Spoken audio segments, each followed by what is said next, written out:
Welcome to the HCI family of podcasts. We're your source for personal, professional, and organizational growth and development. We share our own original research, explore industry trends, and interview executives and thought leaders from across the globe. Join us for practitioner-oriented content around all things leadership, HR, talent management, organizational development, and change management.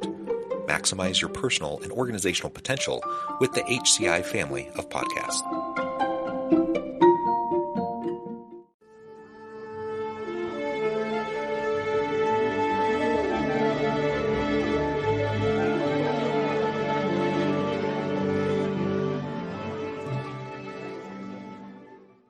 Tiana Sanchez, welcome to the conversation today. Thank you. It's a pleasure to be here. Thank you for having me, John. It is a pleasure to be with you. You're joining us from Southern California. I am south of Salt Lake City in Utah. And today we're going to be talking about how leaders and organizations can increase employee engagement and effectiveness in 2024. And as we do that, we're going to be thinking about leadership generally, but we're going to be talking about women in leadership specifically, given Tiana's background and role in her company. And we're going to try to connect it to what's called a leader character framework, which really outlines some main character traits of effective leaders. I'll just introduce that really quickly: transcendence, drive, collaboration, humanity, humility, integrity, temperance, justice, accountability, and courage. And really all of that feeds into the overall judgment that a leader has as they go about the complexities of the work that they do and leading people and leading organizations. And it's really not for the faint of heart. And so I'm excited to have our broad conversation. We'll connect it back to some of these points as we go. As we get started, I wanted to share Tiana's bio with everybody. Tiana Sanchez is CEO and founder of TSI LLC, a #1 bestselling author, keynote speaker, and host of the Like a Real Boss podcast with 100 episodes reaching 26 countries. Tiana Sanchez International is a certified women-owned business focused on talent leadership development. She got her start with her career at 16 with 90% female-led national franchise organization Hot Dog on a Stick. She then became a manager there at 17, was promoted to regional manager, and welcomed the company as her first consulting client. Tiana's public and private sector corporate training client list includes Sony Pictures, BMW, Mercedes-Benz, California State University, Long Beach, among many others. She is the author of Undefeatable and Effed Up, The Upside of Failure, a Women of Distinction Awardee. She has completed certificate programs with American Management Association and Ken Blanchard companies. She has worked and her work, has been featured on KTLA, Voyage LA, Black Hollywood Live, Women in Technology International, and on many, many podcasts. Tiana, again, it's a real pleasure to have you joining us today. As we get started, anything you would like to share by way of your personal background or personal context before we dive on into the broader conversation? You know, I think you summed it up really good in that introduction. I will add that the company that I first welcomed was essentially the company that led me, that I own a lot of the work that I do now to that past experience. So I was 16 working at a company, became a manager at 17 years old, and it was a predominantly female-owned organization. And at that point, once I started there, I was there about 7 years. When I left, you couldn't tell me that I couldn't be a manager. You couldn't tell me that there wasn't anything that I couldn't do because I saw it. And, you know, in leadership, we often say, if you can't see it, you can't be it. So that's why representation matters. And for me, I left with the idea that, hey, I can do and be anything because I saw it. And so that had a huge impact on where it led me. And through my career, you know, there's ups and downs and ebbs and flows and valleys. And there was a valley during the other recession, and I was laid off. And it was at that second pivotal moment, decision was made. What do I want to do? And that's when I really started TSI LLC. And so this is our 13th year in business. And I am proud to say that we've handled a lot, and we're here today. So I'm looking forward to this discussion and conversation because I have lots to say on this topic of leadership, not only from a female perspective, but just in general, because I've seen the good, the bad, and the ugly. So I'm here to talk about it all. Yeah, wonderful. Well, why don't we dig into that a little bit? You've already alluded to it, but really, how did you get into this leadership and organizational development space? I'm really glad that you early on had those experiences where you saw women of color, you saw people who were in roles that you could aspire to. You saw yourself as someone who could take on those types of roles. That's pretty amazing, especially for a very young person, to feel that empowered and to feel that capable. So that's wonderful. But that's not the circumstance of everybody. A lot of people spend a lot of years kind of dealing with imposter syndrome, not really seeing themselves in a future, that maybe they think other people are capable of, but not them. Um, how did all of that then, along with the inflection point of the economic downturn, how did that influence how you got involved with leadership and organizational development? Well, I had an opportunity. So I was obviously employed, and this could be anywhere, whether you're in school, whether you have a job, there's opportunities to learn and grow right where you are. And where I was at a financial institution. I had been there maybe 4 years, and I had an opportunity to take on a higher role. It wasn't a promotion necessarily, but it was additional responsibility that, if done right, could groom me for future advancement. So I said, sure, yeah, I'll take advantage of that opportunity. So I was tasked with providing updates to the board. And it started off as simple as that. And through my presentation, everyone really loved it. They said, "Oh my gosh, this is really good. She's just a great, presenter. Let's give her additional tasks and responsibilities. Let's see what else she's capable of." And that led to career advancement and promotion, and working, more importantly, John, alongside the CEO.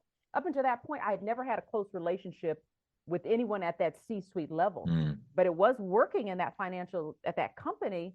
Given the opportunity, I took advantage of leaning into that relationship, asking questions, being a sponge, observing, listening. And the beauty and the crazy part is, I learned all of that. It was also the same company that I was fired from. Okay. So in that interesting kind of dichotomy where I learned a lot, it was great at one point, and then being on the heels of being let go, I still took all of that with me. It wasn't bad blood or anything. I still took everything that I learned with me. So right where you are, there are opportunities that you can tap into if you're willing to. Yeah, yeah, I wholeheartedly agree. And it can be challenging, especially if you're not particularly happy with where you're at, if there's frustration, if you have a relationship with coworkers or a boss that's not ideal, it can be hard to take on that mindset that you just described of just like leaning into the situation that you're in, your personal context, and finding, making the best out of it, taking those lemons, making lemonade, whatever cliche you want to use. But the reality is, I felt it too. Like any situation I've been in, the really great ones, the not so great ones, the horrible ones, there's been real opportunities for me to contribute and to learn and grow, even when, and perhaps particularly when, it was uncomfortable.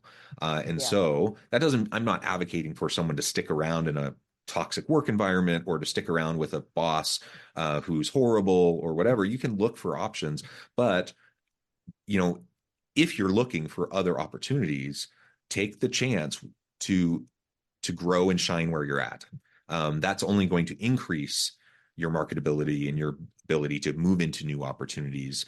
And it's a really great talking point in interviews to talk about the challenges you faced, but what you did about it, and that you weren't just a quote unquote victim of your circumstances, but you took the reins and you tried to make the most of what you had, in that situation.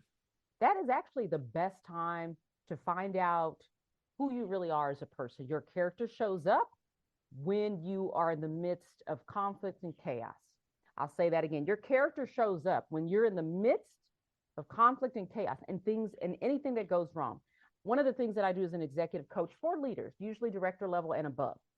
And I had a client once that was all gung ho about taking on, on the coaching services, but the timing wasn't right.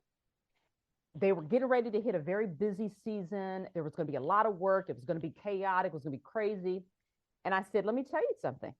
I said, when things are going well, is not when you need to to gauge how effective you are as a leader. It's when things are going crazy and there's chaos and there's a little bit of uncomfortability where you show up what you're really made of. And it was very difficult for me to kind of sell that. And in most cases, a lot of people, because this happened more than once, John, where I had to, Yeah. oh, we're ready, but not right now. Oh, we're ready, but let's visit it in 3 months. And I said, if you're not ready now, then you're never going to be ready. Situation and circumstance are never going to be perfect for you to say, yep, I'm ready to do this. Yep, I'm ready to take on being a leader. Yep, I'm ready for that promotion. It is in the midst of when things are going crazy, how you problem solve. What kind of decisions do you make? How do you hold yourself and your team accountable? How are you willing to recover from failure and mistakes? Because guess what? They're going to happen. And so it's through those conflict and chaos and craziness that you actually show up. And that's the character that you have. And that, I believe, is worth gold. And that's something that we all need to. So if you're going through something right now, this is the best time for you to really see how you're going to show up. Yeah, how you're going to show up in the difficult times, like you said, is really the key. And so, traits like courage, integrity, humility, right? These are key. And there are many people who look like great leaders in times of success, in times, where everyone's high on the hog. But when push really comes to shove, when you're faced with those ethical dilemmas, when you're faced with conflicting priorities, that's where your true values and priorities, come forward, for better or for worse. And so, like, I think of the pandemic, and we had some really fantastic examples of transformational leaders during the pandemic who just shined. That opportunity gave them the chance to really just demonstrate how amazing they were. I think of Ardern in New Zealand, for example, at the time, the youngest prime minister, I believe, in the history of the country, who led them through not only the pandemic, but through mass shootings, through a whole variety of social upheaval and challenges related to the pandemic, right? But pretty much everyone holds her up as a prime example of someone who just really got it and really led with humility, with integrity, and shined in that moment. And many corporate examples as well. Unfortunately, we have just as many, if not more, examples of people who did not shine in that moment, people who were driven by fear, who were driven by greed, people who didn't maintain the integrity and the values that perhaps they had espoused, but they didn't live up to it. It really is a spotlight when you find yourselves in those moments. And hopefully we're in a situation where we're disciplined enough, where we're prepared enough, we've thought through our values enough that we can hold true to, what we desire, what our aspirations are. Nobody's perfect. We're all going to fall short. But, if we're clear-eyed about what we're trying to do, and we're collaborative with those around us, and we try to, work through the hard things together, it's amazing the types of things you can do, and you really can come out on top. I'll also say, like, many of the great examples during the pandemic or during the financial crisis of 2008, the bad examples, lots of them, we talk about them all the time, but the good examples, really, these were people that did not make it all about themselves. These were people who made it about their teams. These are people who made it about taking care of their people and their organizations. And there was a humility about what these people were trying to do that I think was fundamental and foundational to what led to their leadership success. And that's in those challenging, hard situations. It's fascinating that I see the shift of the character traits that we once said and told everyone who needed to be a great leader, this is what you need to have, this is what you need to embody, looks different. Like, I've never seen the word like justice, which is, I think, in the framework, certain terms, certain words, humility, or even caring about someone. These are words and traits that years ago we didn't really emphasize. They were always there was an undertone, but it was never really advertised as something. In fact, those characteristics were traits of women, and women in leadership were told, we don't need that. We don't want that emotional connection here in the workplace. Leave all that stuff, that fluffy woo woo somewhere else. Don't bring that into the workplace because it's business, it's not personal. But we forget that people are persons, we're humans. And so there's been this shift that says, no, we do need to care about our employees. We do need to be humble. We do need to seek justice in these things. So I'm going to go back. And I don't know if any of your students, John, were born during 9/11, but during 9/11, there was an organization that decided to stop business. Okay. Can't quite remember the name of it, but I want to say it was in the book Primal Leadership. This is another great book on leadership about emotional intelligence with Richard Boyatzis. And there's two other authors. But in the very beginning of this book, the authors share this story. And so there's a CEO of this company that was actually not in New York at the time, it was in Connecticut. And the day following the attacks on 9/11, the CEO says, you know what? Everyone showed up. They came to work. I think it was like either the day after or a few days later, came to work ready to work because they knew they had clients to serve and they wanted to do that. And the CEO said, you know what? We're not going to do business today. So he canceled work for his employees, brought them all in a room together and just had a conversation, and they were able to express their feelings and talk about what that meant. And remember, they are not in New York, but they are in Connecticut. They were in a close by city. And for the entire day, they talked, they laughed, they cried, they shared stories, they talked about their feelings. And I want to say the end result of that is they measured this company's like revenue or progress. The company became a very successful, fruitful, productive organization on the heels of a horrendous event that happened, which is 9/11. I say all that to say, have you ever heard of that story? Like, do we ever talk about this company, the CEO who demonstrated such an other-centered, caring, selfless act for his employees? But like you said, we will highlight and talk about the bad leaders, but we seldom look at the good leaders that did make an impact, make a difference. And let's take those characteristic traits and let's lead and embody those. And so it was a great picture. And I never forget that example of that. And really it's that 4-letter word. It's care. We need to care. And what branches out of care for me are a lot of other traits, but it's that central idea of let's care about each other. Let's treat each other as people, as humans. Yeah. Treat people as people. Human beings, treat them with dignity and respect. This is not rocket science, but right. so often it gets lost, right? And just the hecticness, the busyness, the complexity of work and running organizations and leading, it's hard, and I get well-intentioned people often, fall short. And again, I don't think anyone expects leaders to be perfect, but, we do expect you to be honest and transparent and straightforward and to communicate and to seek help when you need it. And like some of these types of things. And many of those components are a little bit contrary to what many people held up as the epitome of leadership, like strength and leadership from, say, decades ago, 30 years ago, 50 years ago. When you think of the caricature of a leader in that context, it largely is quite different than what we often hold up today as the great leaders. And what you just described, one of the reasons why we don't often talk about stories like that is in part because they're not seeking the praise. They're not seeking the attention. They're quietly going about doing things that are in the benefit of their people, right? And those are the types of things that just don't tend to get covered as much because it's not as, we're in a hyper attention seeking world where, rage, fuels everything. And so we tend to spend so much time and attention on other things, not the nice things, not the caring things, not the things that really show us how we can better serve those around us and be better leaders. All of this, I think, leads really well into what I want to spend the rest of our time talking about today.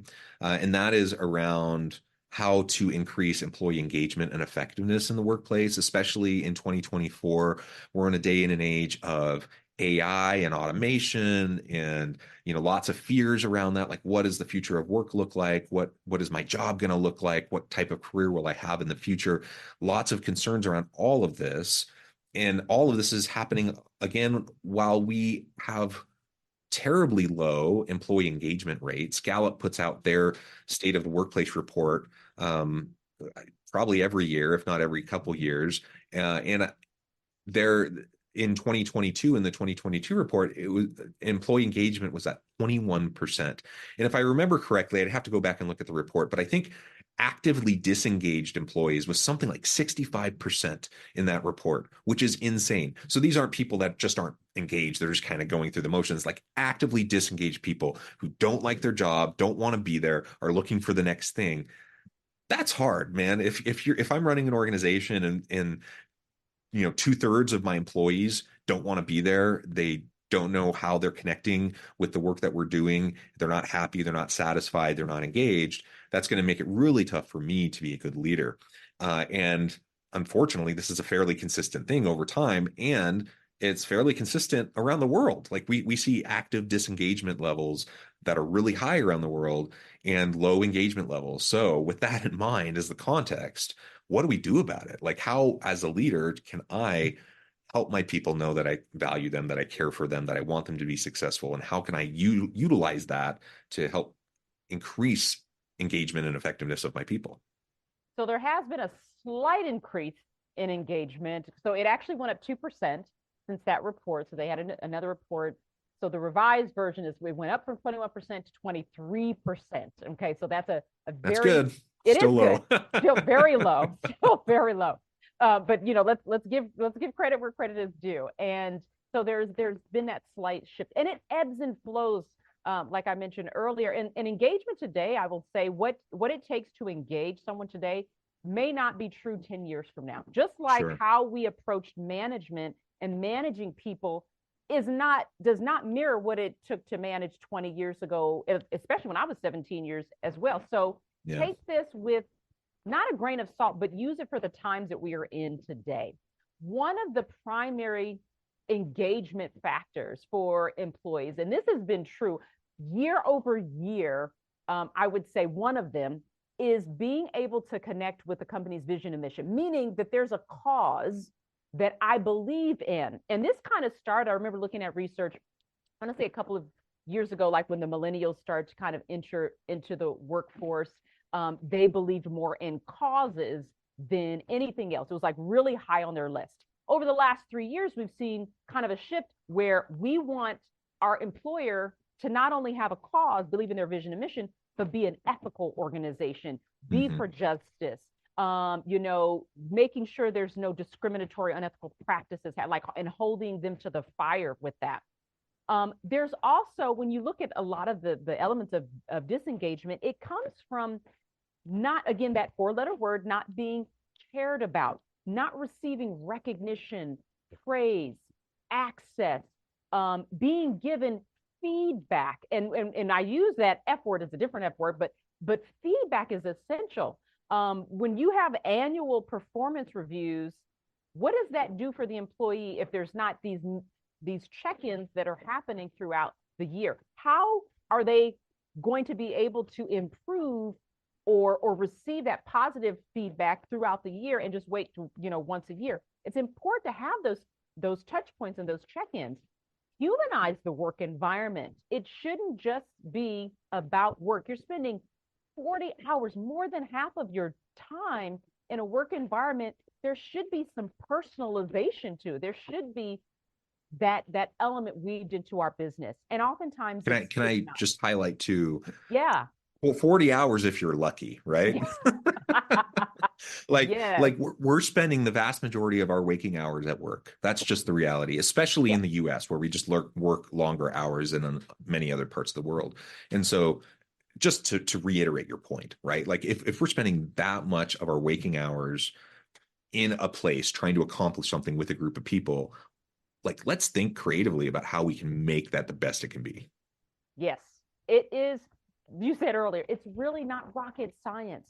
What happens when, let's think about this for a moment. How and when do people get promoted into management roles, because this ties into disengagement. There have been a study, and this study remains to this day, that most people leave their bosses and not their jobs.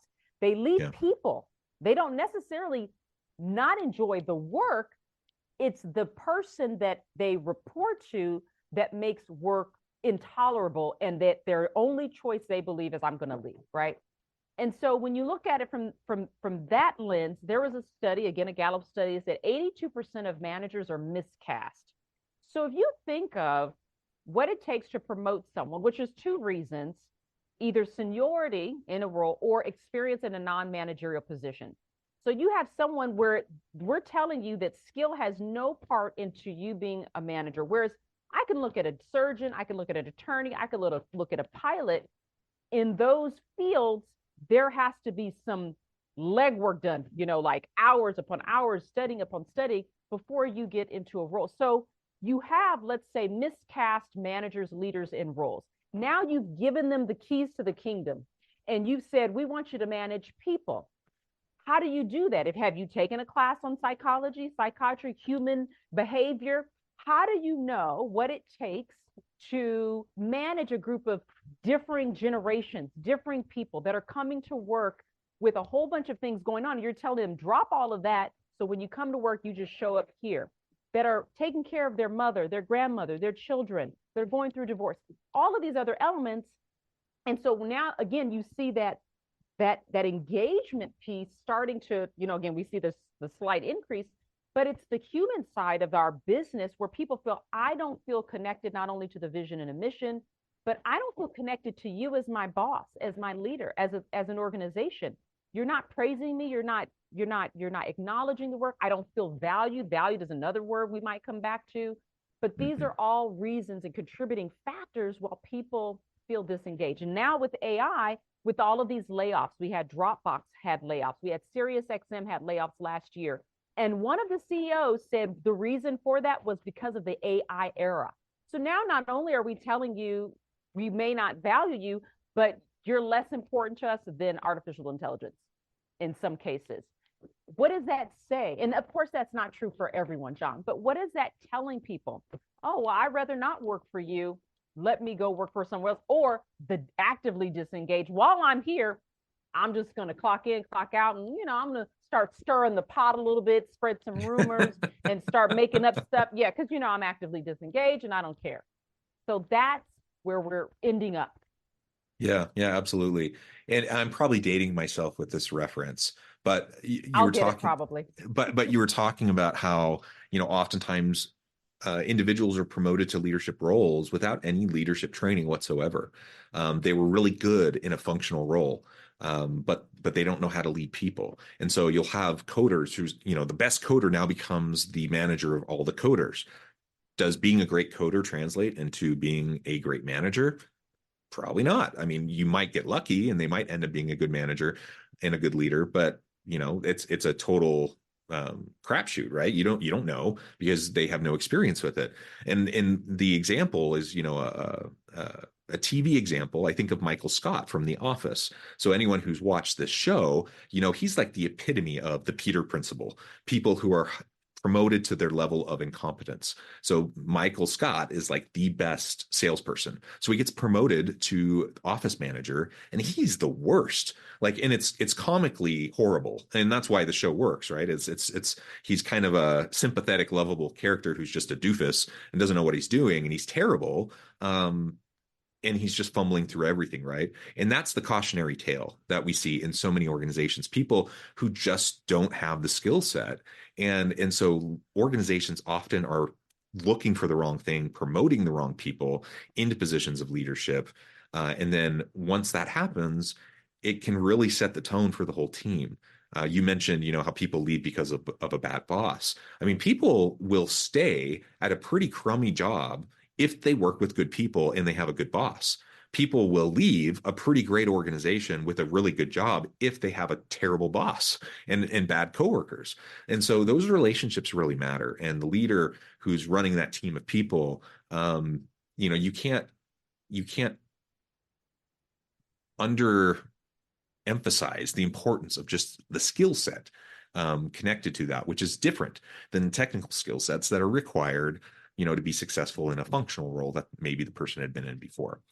All right, I'm noting the time, Tiana, and I do want to give students some time to ask some questions. So before we do that, though, I just want to ask one more question. Do you have any specific tips for success for leaders in 2024, given the current context, the current challenges that we're facing?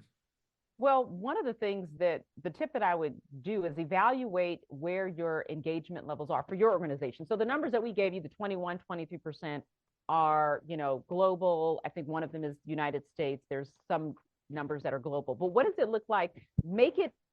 Bring it into your world. What does it look like for you at your organization? And one of the ways you can do that is administer an engagement survey, or like an audit of your organization. It's something that we actually help organizations do. And you can identify if there are problems within your organization and pinpoint specifically where that gap is so that you can address them.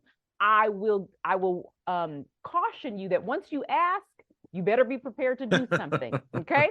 Because Yes. you open that door, do not do anything, okay, with that information that people give you. So certainly that is one of the strongest tips is let's bring it into your world and then identify what those areas, if they exist, are, and then do something about it. Okay.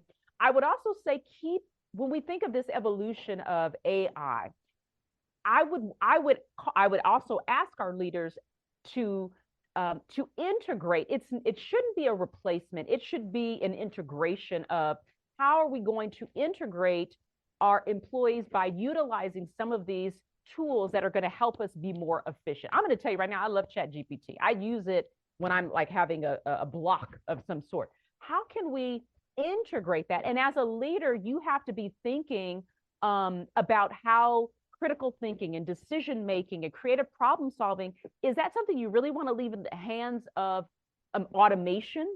There is a reason why we have people brainstorming and having meetings and focus groups and things like that.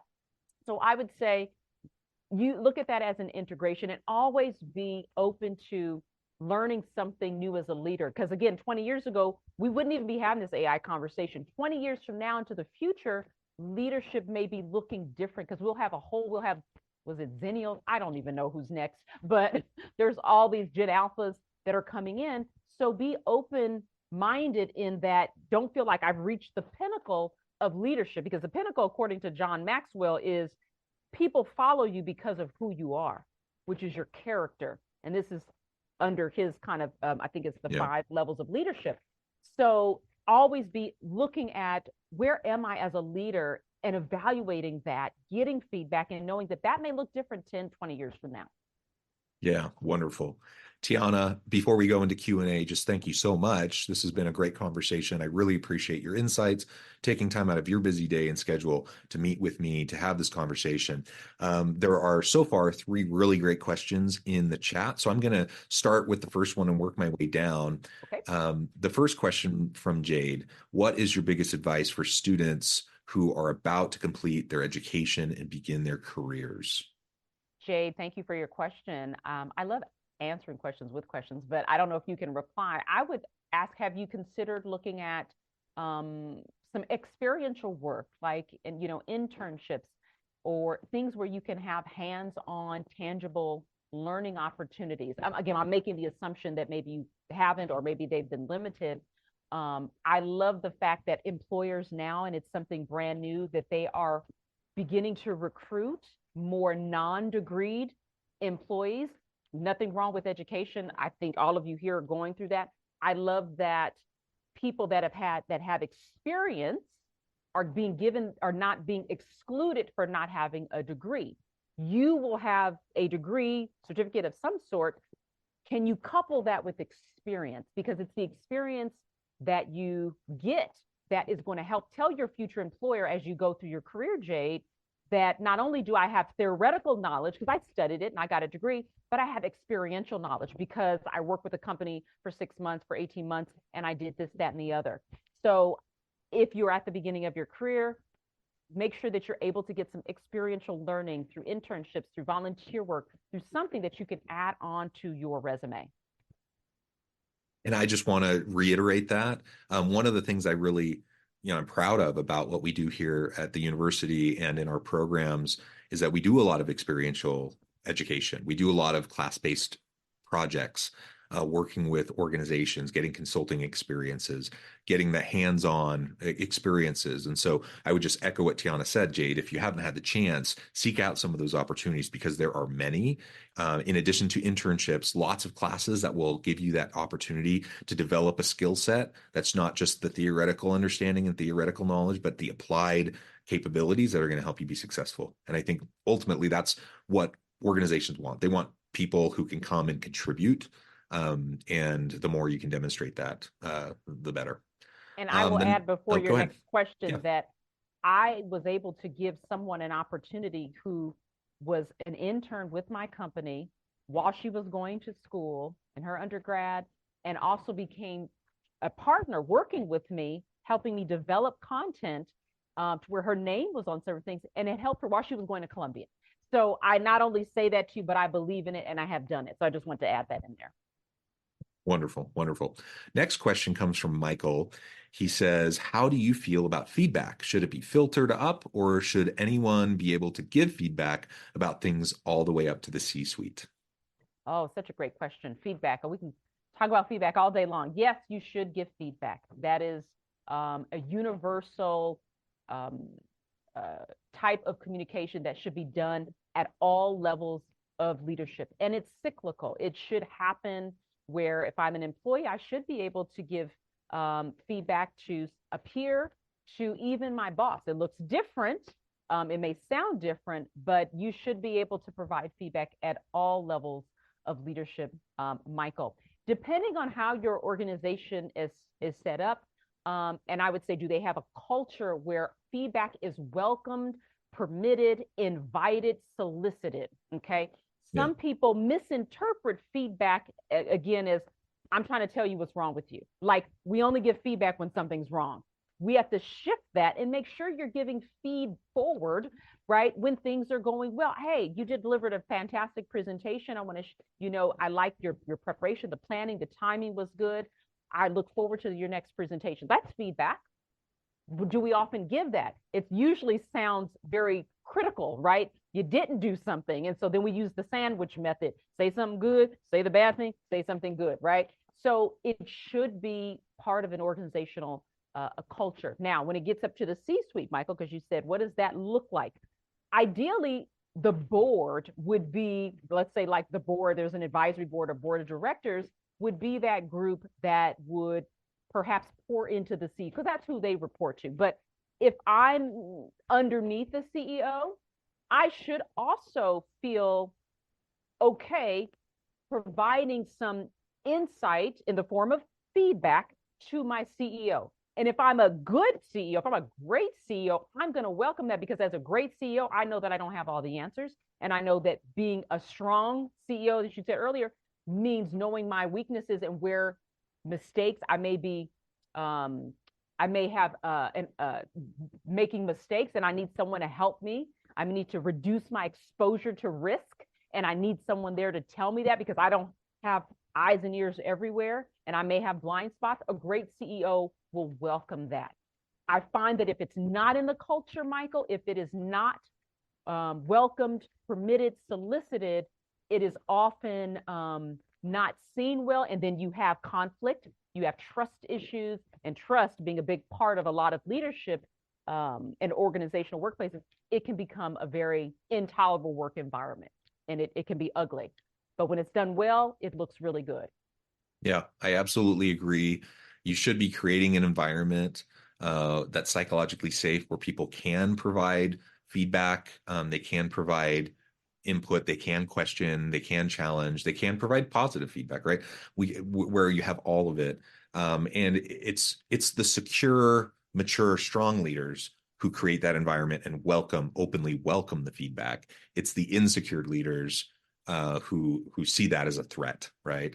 And unfortunately, there's a lot of leaders who who end up that way. And it's unfortunate because they're not helping themselves. They're shooting themselves in the foot, because especially in this day and age, we thrive on and we crave transparency and open communication. And part of that is just that feedback component that it can really go both ways, right? At all times. Yeah. Another question from Bridger: what are some of the most influential or important character traits you have identified in yourself or other leaders that brought about the most change in an organization? Oh, that's a wonderful, wonderful question. I have one of the companies that I've worked with. I'll remove myself, but I'll talk about it. A company that I worked with, and have gotten a really close relationship with one of their C-suites. I interviewed her actually on my podcast. She was probably one of the first 10 people that I interviewed, and she's still at the organization. She's a unique person. Her ability to, it's not about being an optimistic person, but her ability to take a situation, she evaluates it. I believe makes really good decisions for the greater good of the organization. There have been I talked about ups and downs, ebbs and flows in this one particular organization, to the point where it came to a head whether or not I believe she was going to remain in that organization or not. One of the factors that kept her there was the people. She said, in this, if I remove myself, who's going to take care of the people? Who's going to be here advocating for the employees? Who's going to be here doing the good work that they do and kind of taking charge in that. And that trait that she has, again, is not only that care, it was a level of humility, which I know is on the framework. It was an others-centered, I like to say it's an others-centered attitude. And maybe that's a character trait that we need to really think about. We may call it selflessness. It's really others-centered. It's not me. It's not ego-driven. It's not how high am I going to get ahead? How far am I going to get in my career? And there's nothing wrong with ambition. It is truly serving. It's that servant leadership kind of mindset.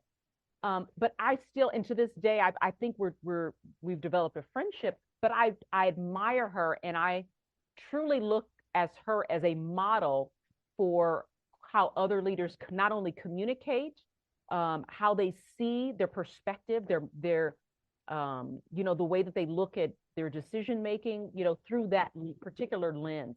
She's one example, one story of someone over the last, I would say, 13 years since we've been in business, that sticks out in my mind. But I'm sure there are others, I would say others that I've encountered that embody different characteristics, traits of leaders. Yeah. Thank you, Tiana. This has just been a really great conversation. I really appreciate the wonderful questions that were posed. This has been a great interaction.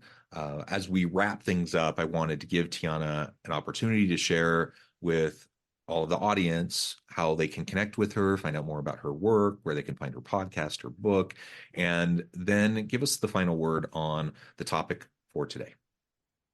Yes. So I would love to connect with all of you, whether you're watching this, rewatching this. You can connect with me on LinkedIn. That's my jam.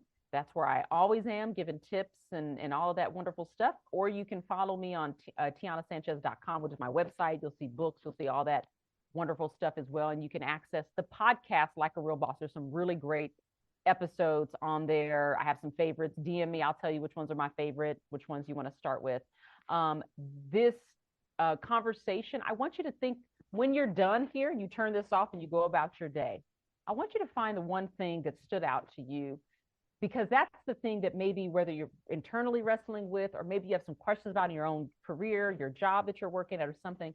And I want you just to explore and think through some questions and think about, how can I begin to make some small shifts to apply some of these tips or techniques that were shared today. And it's just one slight shift. It may be changing the way you think about leadership character. It may be change the way you think about your boss.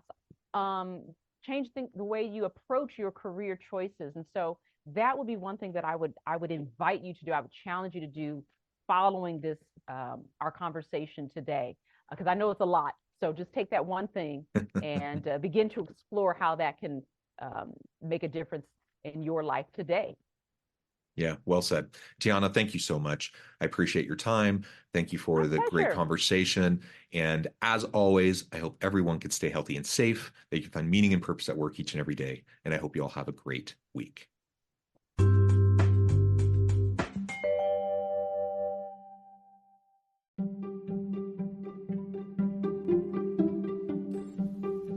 Thanks for joining us for this episode of the podcast. We hope you stay healthy and safe, and please join us again soon.